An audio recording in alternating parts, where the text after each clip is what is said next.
This is the Curie Constant Interactive Calculator, which solves magnetic susceptibility relationships in paramagnetic materials using Curie's law. The calculator has a drop-down menu called Select Calculation Mode, with 6 options, including Calculate Curie Constant from Susceptibility, Calculate Susceptibility from Curie Constant, Calculate Temperature from Susceptibility, Calculate Effective Magnetic Moment, and others. For this demonstration, I'm using Calculate Curie Constant from Susceptibility. The input fields are magnetic susceptibility chi, temperature T, Curie constant C, effective magnetic moment MUF, and number density N. Let's work through an example. I'll enter magnetic susceptibility chi equals 10 and temperature T equals 10.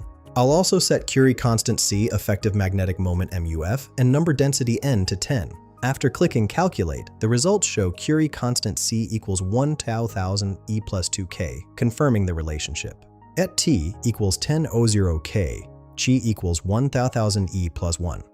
The calculator also provides an estimated effective moment of 1000 Bohr magnetons. It confirms the material exhibits paramagnetic behavior following Curie's law.